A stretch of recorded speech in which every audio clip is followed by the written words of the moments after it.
Evening সবাইকে। আজকে আবারও চলে এসেছি নতুন একটা ভিডিও নিয়ে। আজকে আমার ভিডিওর মূল বক্তব্য হচ্ছে drop factor calculation, intravenous fluid computation এবং ফ্লো রেট। চলো এক এক করে দেখি। আজকে ফার্স্ট শুরু করি আইভিএফ কম্পিউটেশন, অর্থাৎ ইন্ট্রাভেনাস ফ্লুইড কম্পিউটেশন।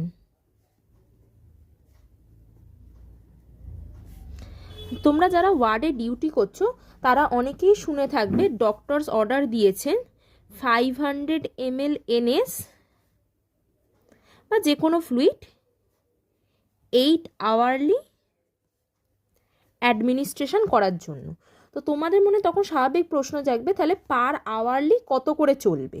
কারণ আমরা প্রত্যেকটা আওয়ারে নির্দিষ্ট এমএল করে পেশেন্টকে অ্যাডমিনিস্ট্রেট করতে হবে, নাহলে পেশেন্টের ফ্লুইড আবার ইলেকট্রোলাইট ইমব্যালেন্স হতে পারে বা ফ্লুইড ভলিউম ইমব্যালেন্স হতে পারে। তো সেক্ষেত্রে একটা ছোট্ট ফর্মুলা রয়েছে। সেই ফর্মুলাটা কি? Formula number 1। তাহলে টোটাল অ্যামাউন্ট of fluid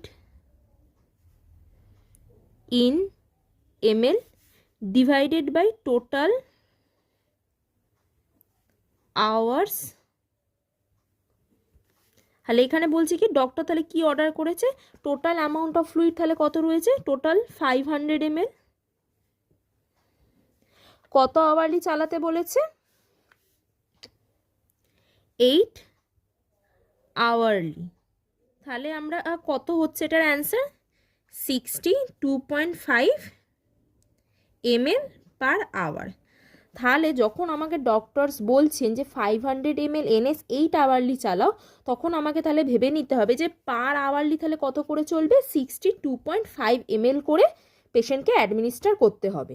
তাহলে এটা হচ্ছে ফর্মুলা নাম্বার 1। আশা করি এটা। এবার আমরা ড্রপ ফ্যাক্টর শিখব। ড্রপ ফ্যাক্টর ওয়ার্ডে সাধারণত দু ধরনের ড্রিপ সেট থাকে। একটা হচ্ছে ম্যাক্রো ড্রিপ,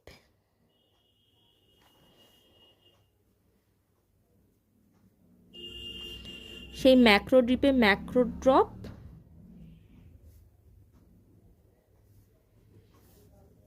আর মাইক্রো ড্রিপ।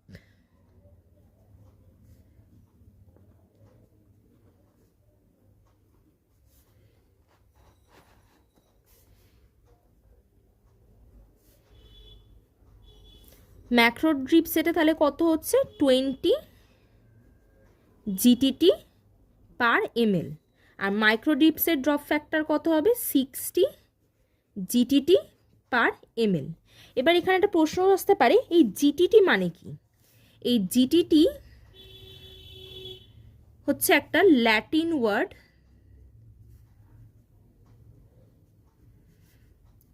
এই ল্যাটিন ওয়ার্ডটা কি, গুটেই। এই গুটেই কথাটার অর্থ কি, ড্রপ। আশা করি জিটিটি নিয়ে কনফিউশন সবার দূর হয়েছে। তো এই 20 GTT পার ml মানেই হচ্ছে 20 ড্রপস পার ml, আর 60 GTT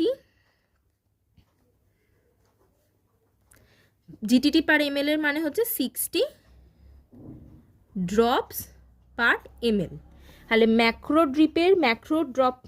ড্রপ ফ্যাক্টর কত হবে, 20 ড্রপস পার ml বা 20 GTT পার ml। আর ম্যাক্রো ড্রপ ফ্যাক্টর কত হবে, 60 GTT পার ml বা 60 ড্রপস পার। এবার আমরা শিখব আইভি ড্রিপ ফ্লো রেট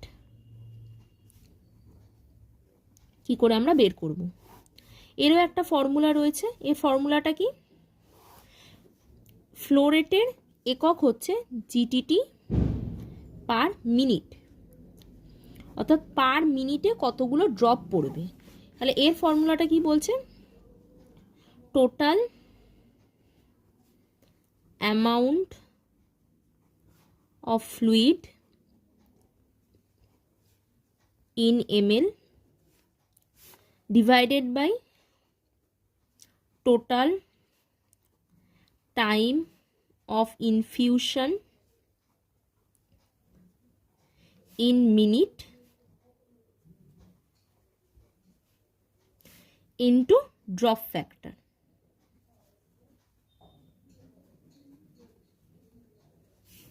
ঠিক আছে, এটার এককটা তাহলে কি করলাম, ড্রপস পার মিনিট অথবা জিটিটি পার মিনিট,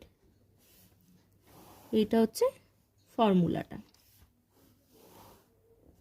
এবার একটা ছোট্ট প্রবলেম দিলে তা আরেকটু ভালো ক্লিয়ার হবে। ধরো একটা কোশ্চেন নিচ্ছি, example number 1।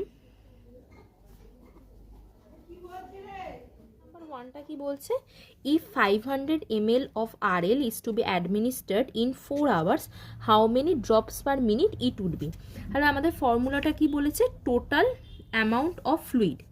Total amount of ফ্লুইডটা তাহলে কত রয়েছে, 500 ml, এমএলএই করতে হবে আমাদেরকে, ইনটু ড্রপ ফ্যাক্টর কত বলেছে আমাদের, 20 জিটিটি পার এমএল। কত আওয়ারলি বলেছে, আওয়ারটাকে আমাদের আবার কিসে করতে হবে, কনভার্ট করতে হবে মিনিটে। মানে 4 আওয়ার বলেছে, সেটাকে মিনিটে কনভার্ট করলে কত হবে, 60 দিয়ে আমরা ইন্টু করবো।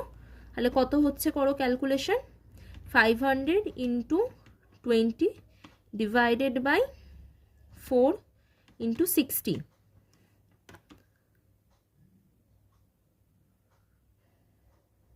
তাহলে এর অ্যান্সারটা কত হচ্ছে, 41.66 জিটিটি পার মিনিট, অর্থাৎ 42 যদি আমি রাউন্ড অফে ধরে নিই জিটিটি পার মিনিট।